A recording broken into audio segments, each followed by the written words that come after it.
going on, guys? Welcome back to the channel. You know who it is by now. Jimothy. So ladies and gents, we have been away, but a lot has happened since the last time we spoke. So Konami have actually announced their Master Duel, which is going to be coming to a range of platforms and consoles, which is definitely going to put a spin on competitive play, as well as put some of the other online simulators such as Dueling Book and YGO Pro on the back burner for the most part. But anyway, I'm going to save that discussion for another video. Into today's profile, we are going to be looking at Gouki. Now, this is an interesting deck that I've been wanting to mess about with for a while now.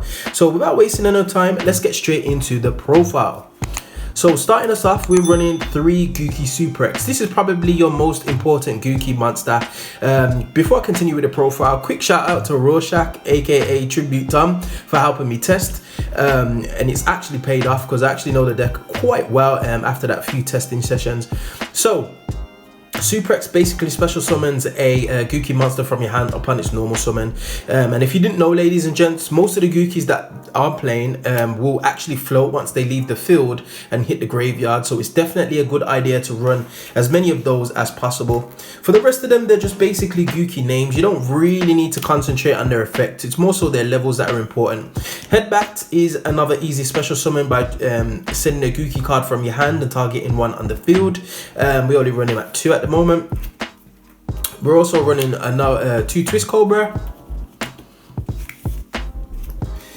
as well as 1 Rescorpio, 1 Gouki Iron Claw, 1 Gouki Guts, and not to mention the 1 Gouki Octo Stretch. Now, simply put, ladies and gents, I'm actually just running those for the names. To be able to search out other Gouki cards once your Gouki monsters hit the graveyard is essential. So having a plethora of names actually helps, as well as having different levels to be able to go into a couple of them off Isolde.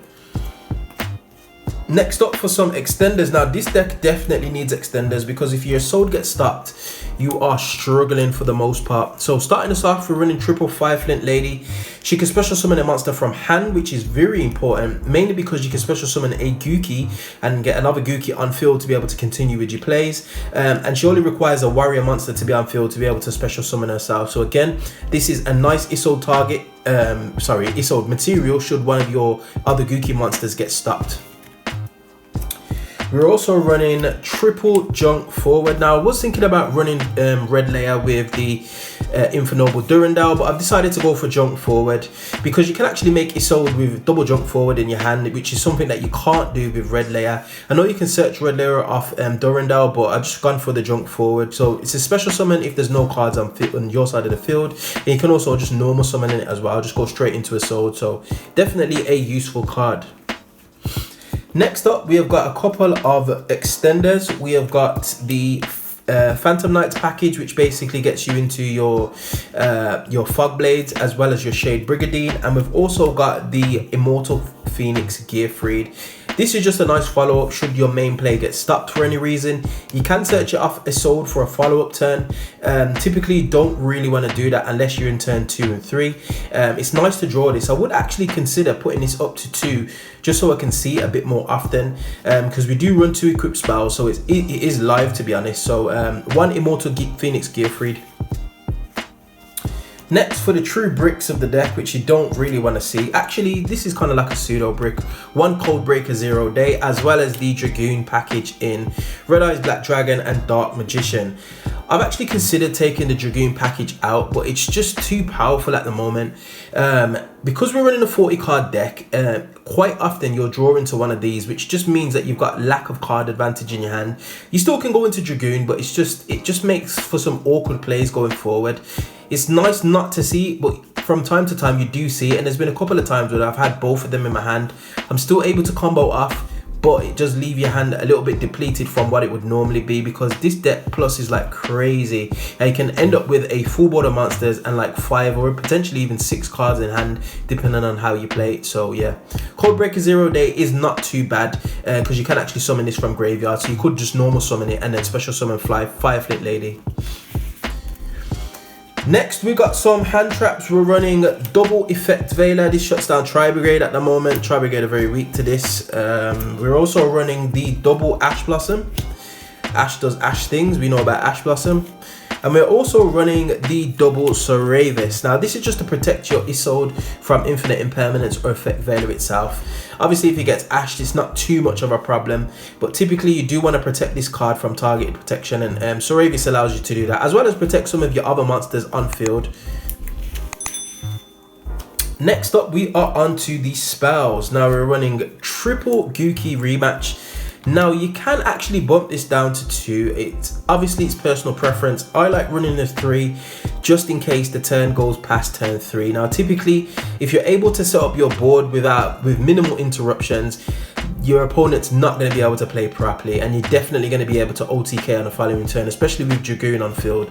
But triple Gouki rematch, you could bump this down to 1 and potentially put another, bump it down to 2 and put in another hand trap, but I've gone for the 3 rematch just because I like to hard draw it, to be honest. So yeah. Next, we are running some one-offs. We've got the 1 Divine Sword Phoenix Blade, just recurs itself for days. We've also got the Fossil, Living Fossil, just to be able to get something out the graveyard. It's also a nice target for Immortal Phoenix Gear Free to special summon itself. We're also playing the 1 Reinforcement of the Army. It's a warrior deck, need to say less about that. The 1 Red Eyes Brick, 1 Call by the Grave, and 1 Monster Reborn, just for a bit of an extension.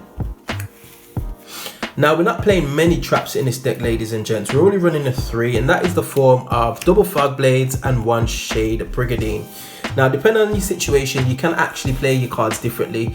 Sometimes you can go for the Shade Brigandine and go into a Time Free for Duo for another disruption, and then sometimes you can actually go for the double Fog Blade and just have like 6 or 7 interruptions on field, which is just absolutely crazy. So this is the ratio that I like to play, to be honest.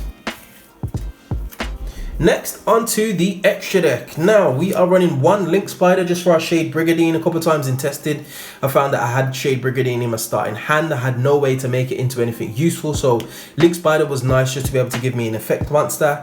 We're also running the double Isolde Tale of the Noble Knights. She is basically Christian Hauki Fireaxe in a different form. So yeah. We're also running the 1 Predaplant Verte Anaconda, the 1 Gouki the Heal Ogre, which is interesting.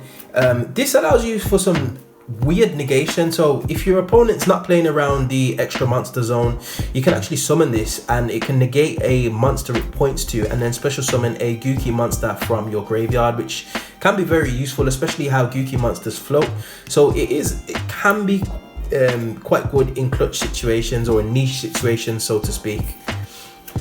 Next, we are also running, as part of our Gouki package, the Gouki the Power Load Ogre. We're actually running him at 2, which is interesting, and as well as 1 Gouki the Giant Ogre. This card is unaffected by monsters that have less attack than it, can't be destroyed by battle.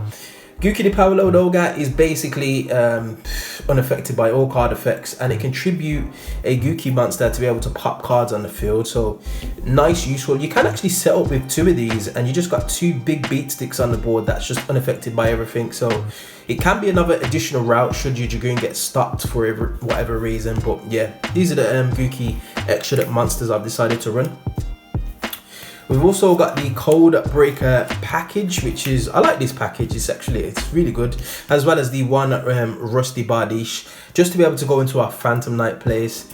These these are crazy actually. These are actually crazy. Next up, we are running the 1 Appaloosa for some utility, Nightmare Phoenix and Nightmare Unicorn. Again, just for a bit of utility. Sometimes you're in a sticky situation. I got hit with Imperial Order for the most part and I had to go into a Nightmare Phoenix. If I didn't have them in there, I would have been in a very awkward situation. So yeah, definitely a nice little play. Appaloosa is part of your starting board as well. And then finally, we are running the 1 Red Eyes Dark Dragoon and the 1 Time Thievery Duo. Now you could potentially change this out for an Abyss Dweller, which probably might be a little bit more impactful. But with the amount of negations that you set up in your Fog Blade, your Dragoon, your Appaloosa, I thought it would be nice just to have some more removal, so to speak, in the form of Time Thievery Duo. And you can actually summon him with Shade Brigandine as well as your Codebreaker 0 Day. So nice little bit of removal there. And Dragoon needs no interruption. This is a powerhouse of a card, especially in this Gouki deck with Appaloosa on field, as well as your back row setup, as well as having hand traps in hand, might I add, because quite often you'll end with four or five cards in hand and be able to just basically play with Dragoon, as well as having a recurable discard fodder in the form of the Divine Sword Phoenix Blade, which is just absolutely crazy. So yes, ladies and gents, that is Gouki for the most part. Again, it could be quite competitive. It can be a bit glass cannon, especially with the way that his sword works and it's got a big target on its head. But nevertheless, it can put up a very, very intimidating board. Now, obviously, your side deck might have to reflect some back row removal, which is not really much of a problem. Twin Twisters, Cosmic Cyclone, Harpy's Feather Duster, Lightning Storm, all that kind of stuff you could put in your side just for a bit of a going second power. But anyway, ladies and gents, that is the end of the profile. As always, if you did like this content, you know what to do by now. Hit that like button, share, subscribe, all of that beautiful good stuff. And I will definitely see you guys in the next video. Hope you enjoyed. Peace.